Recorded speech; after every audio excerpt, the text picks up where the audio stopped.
Well, well, well. Welcome to No Expectations, the podcast. I think that's what we still call it, right? I think so. I'm Jen. I'm Andrew. Nice to meet you. Nice to meet you. Nice to be in the same space connecting with each other for the first time in It's been a some minute. time. Virtually connected. Yeah. Why are we Um, virtual? Somebody hightailed it out of town again. Not me. yeah. Well, New Orleans called, and so I'm here.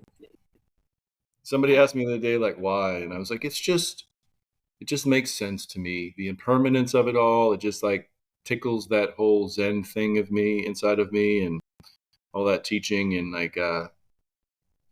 it's always on a razor's edge here. Like, you Mm. just never know. Like, and I like the fact that maybe one day, people are like, oh, it all could end tomorrow. So let's go have a parade today, just in case it all ends tomorrow. So I like that. That's what I like about being down here. I love it. It is very reflective of like living a spiritual life, that living on the razor edge. Like any minute now, we just could fall off.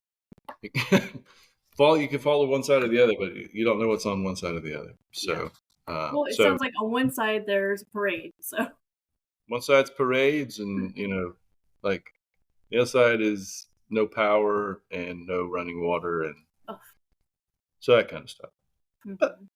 we're right here, right at the precipice. We're just living our lives. Yeah. So it's been a long while since we've met to discuss things. What do you want to talk about today, Jen? That's a loaded question because I can think of 27 things right off the top of my head that are kind of urgent. There's just a lot going on in our space, in our world right now, our communities. One that kind of just stuck out to me this morning is how suffering stimulates a metaphysical inquiry. The Oh question, wow, why that me? just popped out to you. Kind I of, mean, kind of. I'm So over I, this. I'm thinking about marshmallows, and you're thinking about. we'll see, raise your edge, Andrew. So tell me more about how suffering stimulates. What was it? The metaphysical inquiry, the Medical, question of why metaphysical. is this happening to me? Why God? Why Right. So I guess maybe what's suffering?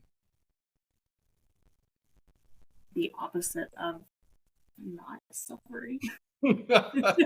It's been a while since we've talked. Okay, Dynamite. But I'm glad there's some consistency in the responses. Uh, thank you.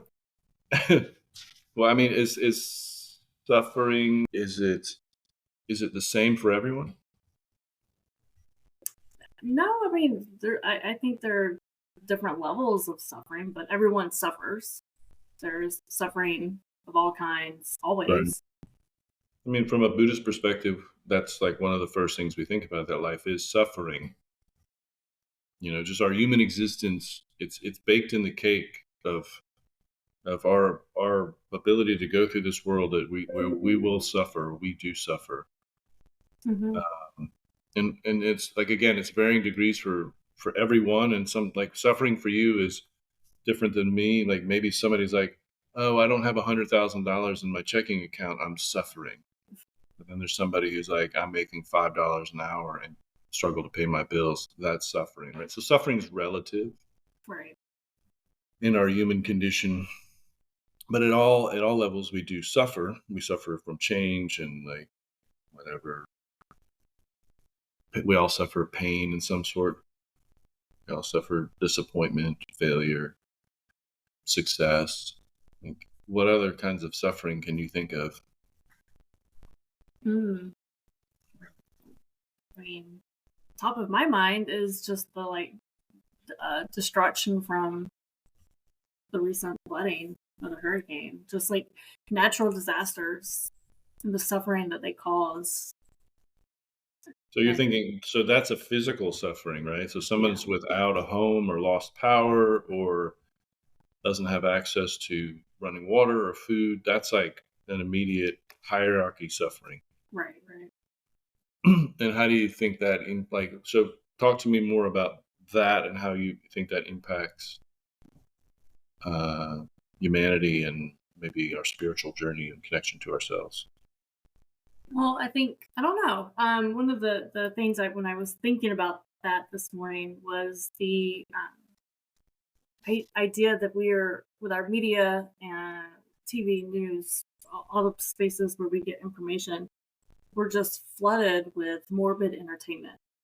And I hate using entertainment with this. I'm not entertained, but the awareness, the knowledge, and the pictures, and seeing all the suffering out there, um, it's almost distracting in a way to the answer or finding the answer to the question of why or how to get rid of the suffering. I don't know. It's Do you and this is just um, I hope this is wrong, but I think there are some people who, when they see suffering from somebody else, via the lens of social media, television, that they kind of go, "Oh, well, at least that's not me." Like I'm not struggling. Like I have power and water and all the things. So like they're suffering, but I'm not suffering. So I'm glad I'm not there. Glad I'm not them. And go ahead. you go. And I Sorry. think, yeah, so to like back to the original point of like news media coverage, like if it was always like, I think there is some morbid fascination we have as human beings about like somebody else's suffering, right? So I think news media loves to attach to that and go, oh, it's much more sensational like than a feel good story,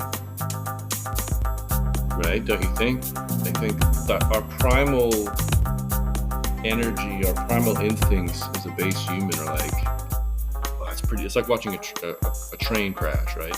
You can't really look away. Why is that? Because it's fascinating, right? And like, what's going to happen? And so that's what news, like the constant consumption of news, that feeds into that chemical part of our brain that's firing, going, I want more. I want to see what happens here. Yeah. Opposed to if it was two puppies just playing in the park, you're like, oh, You just swipe quickly through that. well, that's cute. That's cute, but it doesn't have the same impact on me chemically or Yeah. maybe emotionally that watching two trains collide. Yeah. One of the things I've been really focusing on is trying to find the avenues for helping the people who are trying to end the suffering or help toward ending the suffering. The helpers that show up and um, just keep trying to loop onto those stories more because there are some feel good reactions that we get from those. But um, yeah, So how do we end suffering? That's like the big question, that's right? why we're How do here. we, Yeah, is that why we're here? So it was that like, did you really mean that? Like, is I that why did. we're here on this podcast? Or is that why we're here on this earth? Is that Yes, the purpose? yes, absolutely.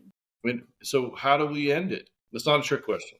There's no wrong answer. Yeah, yeah. I mean, you can think of all these like tasks that you could do, these tangible, you know, donating, giving, but I think ultimately it comes into creating a space that where you are and around you that is calm and peaceful and clear minded in a way that you can be the helper in these needs. And like in this real time instance, I could spend all my time and I see, people out there just consumed by the tragedy of it that they're so unable to move toward action of, how can I actually contribute in some way to end their physical suffering, the suffering that's happening right now.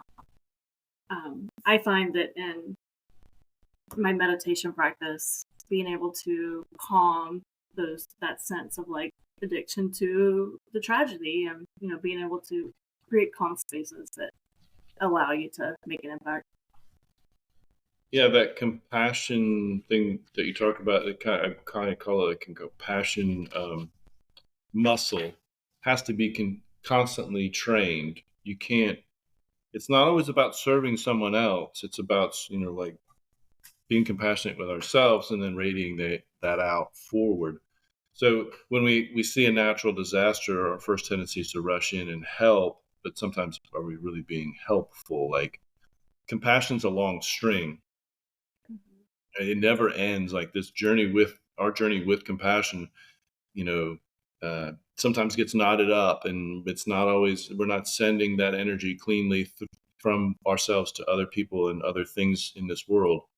Um, and so, like the suffering that's going on, and from the flooding that just happened recently, like that's going to take a long time to rebuild. Like us jumping in right now doesn't solve that problem long term, right? But so we've got to continue our journey with compassion, being, you and that can be exhausting.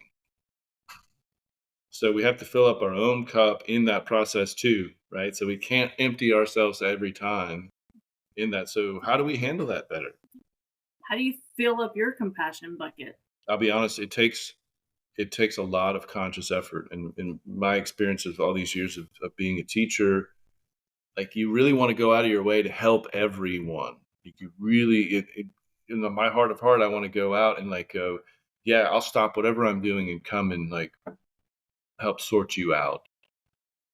And for a long time, I wasn't able to discern and differentiate that boundary. I would constantly blow over that boundary. Yeah. Uh, and in doing so, I wasn't practicing self compassion. So I was in my mind. What happened is I was becoming a hypocrite. I was like, I'm telling you, this is the way you should do it, and this is how I'm here to help you, and da da da. And I'm like, I give you everything, and then I would go home and I'd have nothing left for myself, Mm. and then I feel bad about it, like, oh man, that was dumb. Like, why, like completely, physically, emotionally, energetically, just drained out. Yeah. So had to start creating containers for myself, like places to hold my own energy and not give it away. Things that were sacred to me, I had to maintain, whether it be a routine. So, like for example, let's say somebody had called me first thing in the morning when I would usually be meditating. Maybe in the past I would take the call and not meditate. And I got to the point where like, let me this person, like I can get back to them. So let me go fill up my cup. Let me do the thing that is good for me before I go out and try to help somebody else. So that took a long time to. How do you fill up your cup? Um, I don't. That's a hard question to answer because in a different situation or position than you, but my cup is filled by helping others. Feeling connected and being in a community where um, I'm able to help other people. That is kind of bucket filling for me. But also, I know that I need time away from that, whether it's in meditation or doing things that are where it's just me alone. I think really, well, I think that's the answer. Yeah. So whether it's hiking in the woods or spending time in meditation, walking down the street, just putting the focus where it's just on me. Yeah. We've probably talked about this on another episode but the prerequisite for enlightenment in any form is compassion. Like if we're not being compassionate with ourselves and other people, it makes it much more difficult to find that satori, that moment where you're like, okay, because maybe we're bogged down in another emotion that's not compassion. Maybe it's anger, maybe it's sadness, maybe it's something else. And again, enlightenment can take place there, but not to the same extent, not to the same degree, where we can understand that we're all connected. Compassion is our common thread of humanity if we allow it to be there. And all Hmm. these other emotions exist too, and all these other things, but that's the bind. Like the binding element for all of us is compassion if we allow it to be. And we have to work hard at that. And there is this element where it's like we feel like the only way to be compassionate is to give ourselves away and become Hmm. self-righteous a bit, right? Like genuine compassion is doing it from not a place of like reconcile, like give it back. There's no strings attached with compassion, right? Even though that's the analogy I used before. but I'm not attaching strings to you. Like if I do something good for you that you perceive as good, that I just do out of genuine like place in my own heart, I shouldn't expect it back in return. Right. But is that the case all the time? I mean, I think sometimes we do things with the idea of like, well, if I do this for them, they're going to do this for me. Expectations. Wait, what? And what happens with expectations? I mean, just to remind everybody what this podcast is all about. Like, if no expectations frees us from would, could, shoulds, and all of that stuff. Mm-hmm. So Yeah. we can be more compassionate. We can be more loving. We can be more genuine and truthful with ourselves and other people when we just limit the expectations, Yeah. Amen to or that. and ideally get rid of them. But that's hard to do. Like it's really, really hard to do from a human experience. Yeah. It's so hard to give anything without an expectation. Just the simple things of um, my son had a birthday party last week, and at 9 years old, what are you bringing me for my birthday? Having this expectation of just telling kids, Well, that's the thing too is, and the older you get, the more you become accustomed to things being the way they are. Like this happens, then this should happen. mm-hmm. Should, right? Yep, And yeah, so that's a perfect example because when your son was probably 1 or 2, you didn't have that. It wasn't there, right? right. But like 4, 5, 6, there's like what, you Birthday is know, like Christmas. right. I get for just being And alive. and if I don't get that, I'm disappointed. Mm-hmm. So, I mean, I guess I want to know how you handle that as a mother. I remind him that the gift of friendship is more valuable than anything that they can give you. And having someone that will be there for you to make you laugh and to play with you. And, at 9, they're not having that many conflicts. But, I just remind them that a gift is just something, but having that person in your life is way more valuable.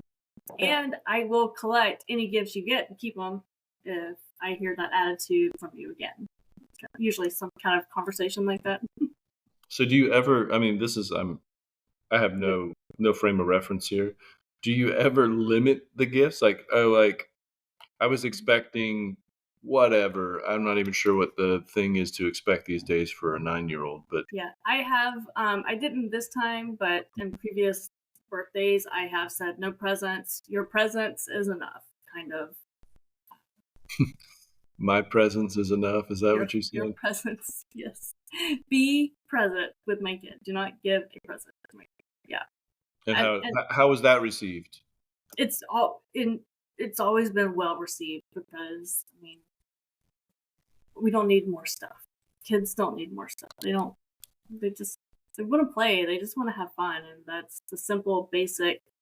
Um, just back to the basics of being a kid is go have fun with your friends.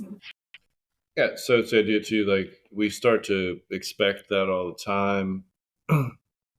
It's become attached to that experience, Mm-hmm. right? Yeah, we I, think about like where we celebrate Christmas in my family, but the idea of like a kid on Christmas morning can't fall asleep because they are expecting gifts and things and stuff, and the endorphin hit and the buildup of it is. okay. So, what else do you want to talk about in that frame? I think we covered it all. I did have another quote that I read this morning that I wanted to throw at you, and I honestly, correct me if you have actually thrown this quote at me before. probably, probably read it from the same book. Um, Happiness is our birthright, but we must claim it. We must what? Claim it. I Are know it's you a at? totally different subject, but I was thinking in terms of suffering and happiness and those two things existing together. And Is happiness the opposite of suffering? I don't think so. Um, I think if you think of opposites, not being able to exist in the same place, maybe, but can I be happy in suffering? yeah, can Sure. you? I Yeah. think there are. I mean, I've known people in my own life that that's a place that's comfortable, so they like being there. They like living uh, in perceived suffering, like they're the victim. Hmm. Maybe happy is a strong word, but they're comfortable there. Content, comfort. Yeah. A I don't sense know of, about content. I mean, just like it's okay. I can live here. yeah. Um, so happiness is there. We just need to claim it. I I subscribe to that. I'm not a big fan of the word happiness. I know you're not. Contentment is what I'm after, but doesn't I'll just mean. replace the word happiness with content. Um, but I think the sentiment of the statement is that you've got to go out, you've got to appreciate it, you got to be grateful for it. But I also think too that you have to go live your life, and living life is complicated and it's scary, as we've all just seen with all the stuff that's going on in the world today. But you can't find happiness laying in your bed all day on your phone. You can't find purpose in life by not becoming involved in life. That you've got to go out into the world, the scary place that it is, and experience it. Yep. You got to fall down on your face a whole bunch of times. You got to make mistakes. You got to fail. You got to succeed. Those aren't the Failure and success are not happiness. They are ingredients to help you find Hmm. happiness, to claim happiness. But that only happens if you get off your ass and go do it Yeah.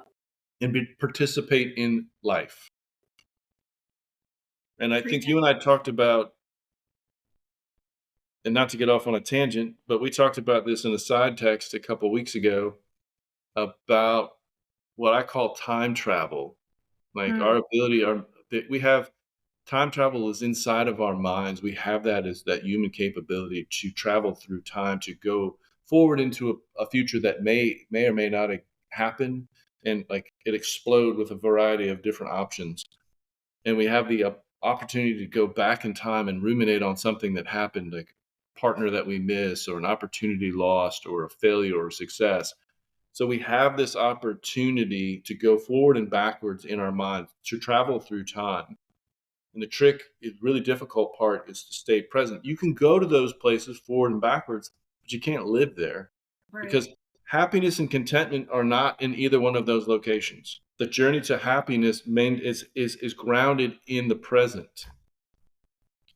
And the only way to go find that is by participating in it and learning from the past and maybe thinking about the future just a little bit, but not too far down the road. Yeah. So talk to me about your experience as a woman. Do you find, and because I find my experience with a lot of women, that they're caretakers, they're nesters, they're givers of life, that they think about the future a lot. Do you think about the future a lot?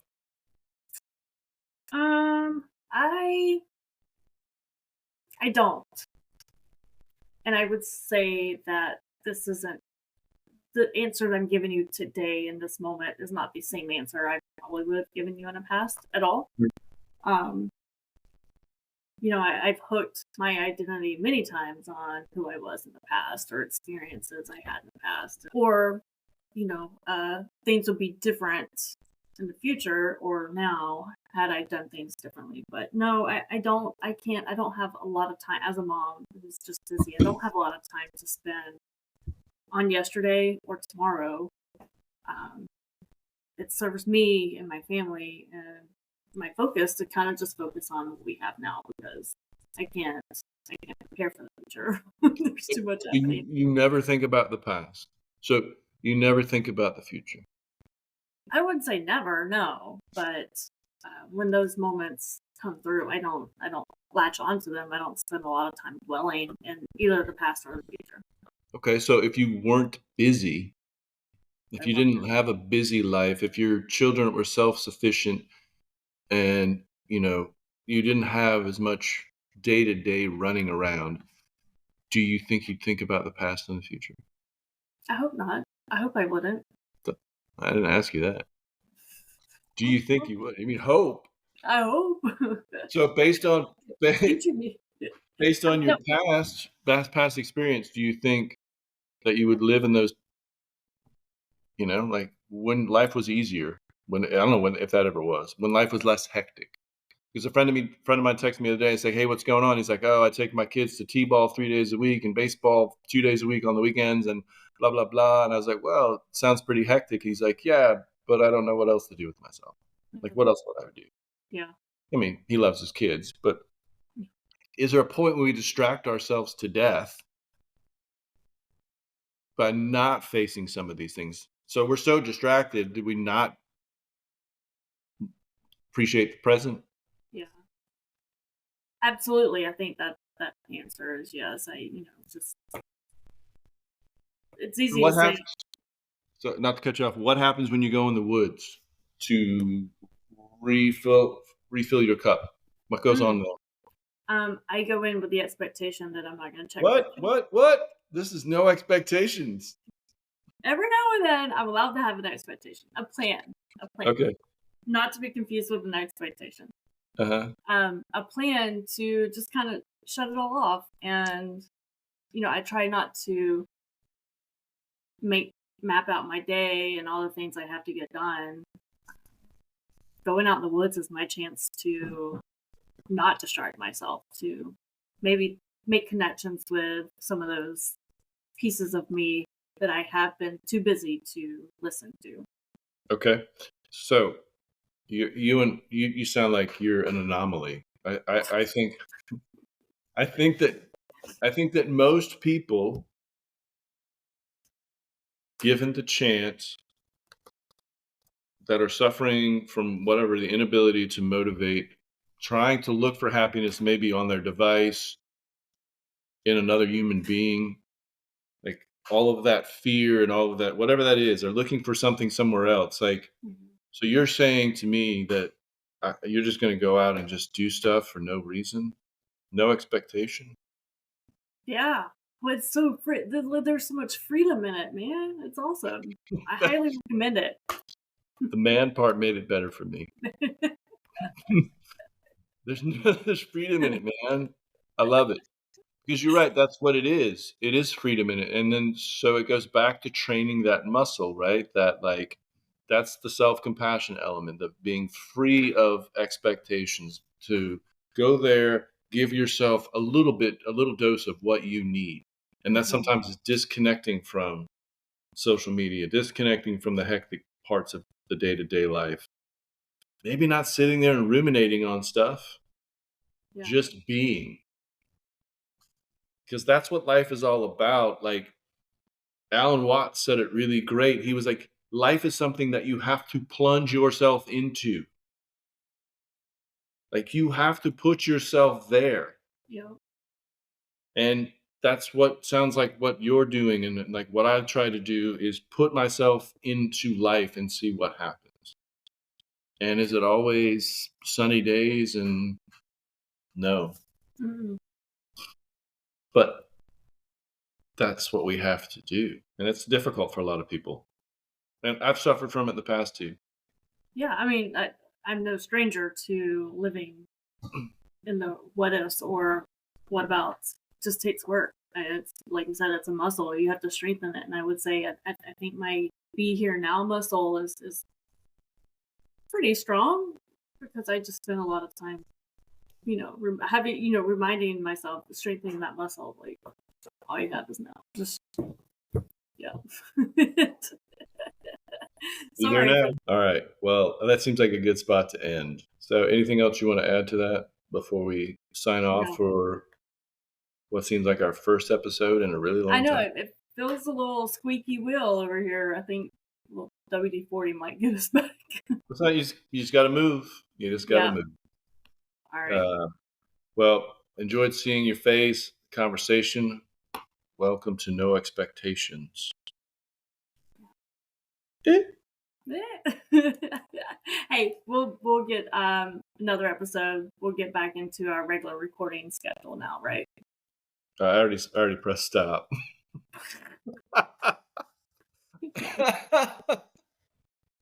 Sorry, I didn't know you Good. were gonna keep going. No, no, but if it's a well, sorry, Blake is just like trying to get his keys in this room, and he's like, That's fine.